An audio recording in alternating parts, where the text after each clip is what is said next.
दौरान ये परिभाषा ही बदल दी गई है। आज स्थिति जम्मू कश्मीर को देखकर ये लगती है कि जिस प्रदेश के अंदर बीजेपी की स्थिति अच्छी नहीं है, वहां पर चुनाव होंगे ही नहीं, वहां लोकतांत्रिक प्रक्रिया बहाल होगी ही नहीं। हमारी राइट्स जो है उन पे पूरा हमला किया, उसके लिए हम लोगों ने सबने राय दायर की है कि 10 अक्टूबर एक पीसफुल प्रदर्शन होगा हम सबका। हमें उम्मीद नहीं है इस सरकार से ये इंसाफ मिलेगा हमें लेकिन अभी हमारी उम्मीद बाकी है। जो crore of people of India like you like us सरकार से सवाल होता है, तो हमारा मानना है कि जो आज अमृतकाल चल रहा है, अमृतकाल में सच बोलना सबसे बड़ा अपराध है। जो सच बोलता है, जो सरकार से सवाल करता है, जो बेरोजगारी की बात करता है, महंगाई की बात करता है, हमारी बच्चियों के साथ जो रेप होते हैं उसके लिए सवाल पूछता है सरकार से, तो उन्हीं लोगों पे रेट पड़ते हैं, उन्हीं के खिलाफ यूएपीए लगता है। पहले तो खाली जम्मू कश्मीर में हमारे जर्नलिस्ट को जेल में डाला जाता था, यूएपीए लगाया जाता था। आज ये नुस्खा पूरे मुल्क में आजमाया जा रहा है और हम सब जितने भी यहाँ बैठे हुए हैं, हमने इसको कंडेम किया है।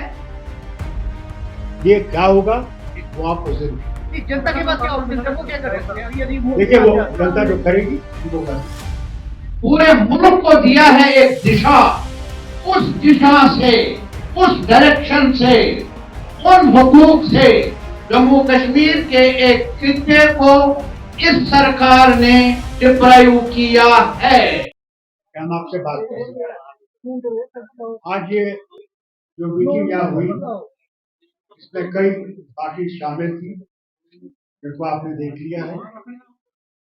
हम लोगों ने आज एक फैसला किया है कि जो हालात हैं इस वक्त, जिस तरह कॉन्स्टिट्यूशन को जम्मू कश्मीर में सस्पेंड किया गया है, कि हमारी राइट्स जो हैं उन पे पूरा हमला किया, उसके लिए हम लोगों ने सबने राय दायर की है कि 10 अक्टूबर एक पीसफुल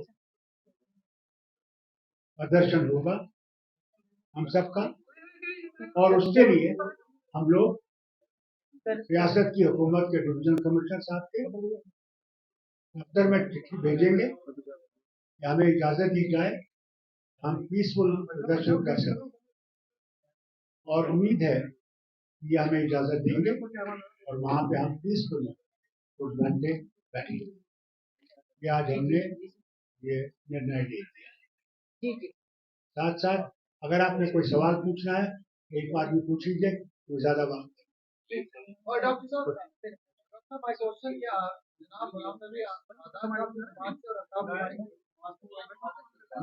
सॉरी, मैं चाहता उनको माइक दीजिए, माइक चाहिए। ये लीजिए। वो मुझे माफी कहिएगा, मैं आपको साफ कहता हूँ, वो सरकार की तरफ, सब सरकार की तरफ। मैं बस आगे चले दरवाजे खुले हैं। और इतिहास कहिए। जो है ये डूबता हुआ जहाज है। बीजेपी का कहना है इतिहास डूबता जहाज है। अगर ये डूबता हुआ जहाज है तो आप इस जहाज में आप भी डूब जाएंगे। आगे बढ़िए। आज की बैठक के बाद क्या इलेक्शन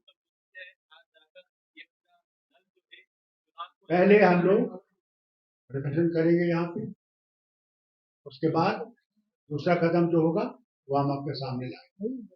निकाय चुनाव को लेकर काफी सारी भाजपा के नेता दिल्ली जाते हैं, उसके बाद ये बात आती है कि आप चुनाव जो है वो जब क्योंकि हालात नहीं है। ठीक है, जहां तक गवर्नमेंट का मामला है, G20 किया, कहाँ हालात क्या बहुत अच्छे। अभी आज आगा बगैर देख दीजिए एक्सेल सेगमेंट 317 खत्म हुआ, जम्मू कश्मीर के हालात बहुत अच्छे। ये आपके होम मिनिस्टर। तीसरा, आपके लेफ्टिनेंट गवर्नर सब क्या कहते हैं, यहाँ हालात बहुत अच्छे हैं, रियासत तरक्की कर रही है। अगर कर रही है फिर कॉन्स्टिट्यूशन सस्पेंडेड क्यों? फिर आप जब आपने वादा किया लोगों से कि पंचायत के इलेक्शन होंगे, डीडीसी के इलेक्शन होंगे, म्यूनसिपैलिटी के इलेक्शन होंगे, ये कैसे कि रातों रात फैसला बदल गया? इसका मतलब है जो आपने G20 में कहा कि हालात सही हैं, वो नहीं है। ये क्या है? जब इलेक्शन की बात आती है तो हालात खराब है, जब G20 के यहाँ लाना है, एम्बेसडर को लाना है, तब हालात बहुत अच्छे हैं। ये मेरी समझ में नहीं है। फारूक साहब, डिलिमिटेशन को लेकर भी कहा जा रहा है कि 2026 की रिजर्वेशन होगी, उसके बाद चुनाव होंगे, यानी कि जो देखिए, ये तो आप खुद कह रहे हैं। इन्हें कहा पहले हमें डिलिमिटेशन करने दीजिए, डिलिमिटेशन जम्मू कश्मीर डिलिमिटेशन हो गई, उसके साथ वोटर लिस्ट बन गई। अब मुझे बताइए आप क्या चाहिए?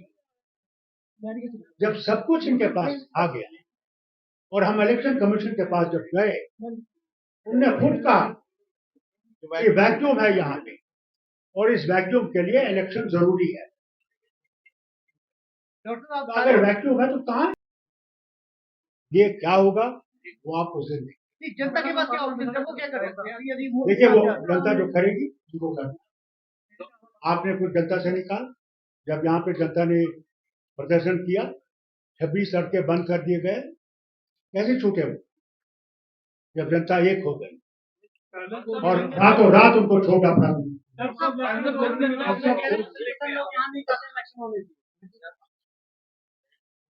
मैं, जैसा कि अभी डॉक्टर साहब ने कहा, मेहरबानी आप शहरी भी हैं जम्मू कश्मीर के, इस मुल्क के हमारी तरह, इन्होंने एक खास बात कही है जो ज़ेर बहस आई यहाँ हमारे इजलास में, अपोजिशन पार्टियों के लीडरशिप ने जिन पर गौर किया, वो ये है कि हमारा कॉन्स्टिट्यूशन ही जम्मू कश्मीर में सस्पेंडेड है। कोई मामूली बात नहीं है, please try to understand it. इसके इम्प्लीकेशन आप देख लीजिए। आज हमने यक राय होकर ये कहा है, इस नतीजे पर पहुंचे हैं। ये कॉन्स्टिट्यूशन के एक क्लास का सवाल नहीं, ये सिर्फ कुछ राइट्स का सवाल नहीं, बल्कि हमारी नजर में जिस पर हमने विचार किया, आज 2 घंटे आपस में बहस की और हम यहाँ जम्मू कश्मीर के लोगों के हालात को देखते हुए, जम्मू की परेशानियां, कश्मीर की परेशानियां, यहाँ की बिजनेस की परेशानियां, लोगों की, जवानों की परेशानियां, ये सब परेशानियां देखकर हम इस नतीजे पर पहुंचे हैं कि गवर्नमेंट ऑफ इंडिया ने, जो मौजूदा सरकार है, उन्होंने कॉन्स्टिट्यूशन ऑफ इंडिया, जो कि हमें फ्रीडम स्ट्रगल के नतीजे में मिला है, जो कि हमें हमारे फोर फादर्स ने, फ्रीडम फाइटर्स ने पूरे मुल्क को दिया है एक दिशा, उस दिशा से, उस डायरेक्शन से, उन हुकूक से जम्मू कश्मीर के एक खित्ते को इस सरकार ने डिप्राइव किया है। वो मुझे माफी कहिएगा, मैं आपको साफ कहता हूँ, वो सरकार की तरफ, सब सरकार की तरफ। मैं बस आगे चले बीजेपी कह रही है कि इतिहाद जो है ये डूबता हुआ जहाज है। बीजेपी का कहना है इतिहाद डूबता जहाज है। अगर ये डूबता हुआ जहाज है तो आप इस जहाज में आप भी डूब जाएंगे। आगे बढ़िए।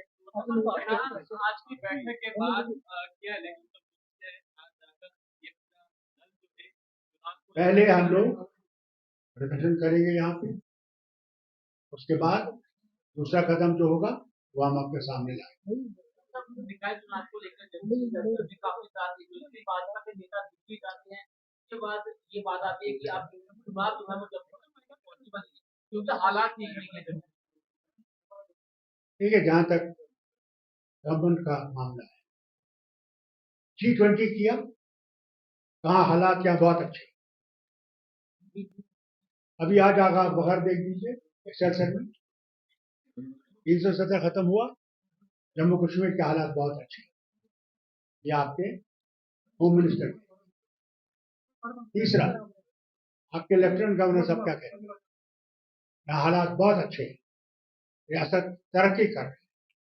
अगर कर रही है फिर कॉन्स्टिट्यूशन सस्पेंडेड क्यों?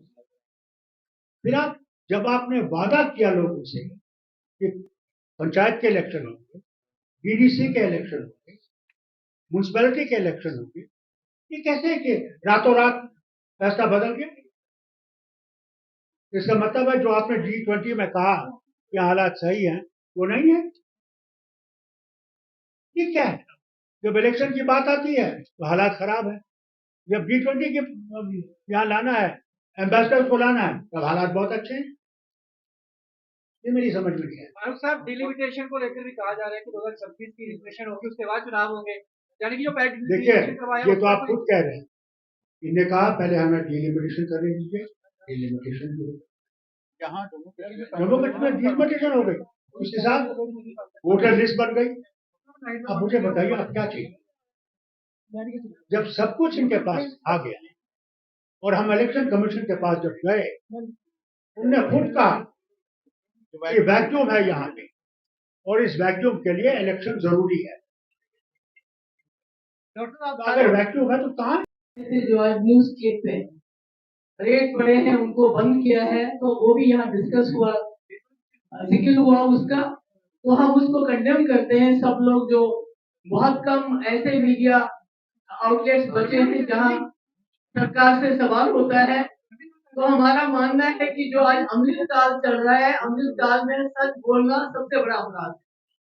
जो सच बोलता है, जो सरकार से सवाल करता है, जो बेरोजगारी की बात करता है, महंगाई की बात करता है, हमारी बच्चियों के साथ जो रेप होते हैं उसके लिए सवाल पूछता है सरकार से, तो उन्हीं लोगों पे रेट पड़ते हैं, उन्हीं के खिलाफ यूएपीए लगता है। पहले तो खाली जम्मू कश्मीर में हमारे जर्नलिस्ट को जेल में डाला जाता था, यूएपीए लगाया जाता था। आज ये नुस्खा पूरे मुल्क में आजमाया जा रहा है और हम सब जितने भी यहाँ बैठे हुए हैं, हमने इसको कंडेम किया है और साथ साथ ये भी उम्मीद करते हैं कि जो गिल्ड है इंडिया का, प्रेस गिल्ड ऑफ इंडिया है, वो इसका नोटिस ले और ये जो जातियां हो रही हैं, न्यूज क्लिक पर आज न्यूज क्लिक की बात कर रहे हैं, हम न्यूज क्लिक की बात कर रहे हैं कि हम कहते हैं कि ये जो प्रेस गिल्ड ऑफ इंडिया है, I think press guild of editors guild of India है, वो इसका नोटिस ले। और जो आप लोग हैं, आप में से भी जितने मुझे लगते हैं छोटे छोटे जो आप पोर्टल चलाते हैं, आप तो फिर भी हिम्मत करते हो। जो बड़े बड़े कॉर्पोरेट हाउसेस के जो यहाँ नुमाइंदे हैं, उनकी क्या न्यूज होती है वो तो हम समझते हैं, उनको भी आज शायद कोई मसाला नहीं मिला, नहीं तो 9 बजे का प्राइम टाइम यही होता है। तो पर मैं फिर कहना चाहती हूँ, जो न्यूज क्लिक के साथ हुआ है, हम उसको कंडेम करते हैं पूरी तरह से। Thank you.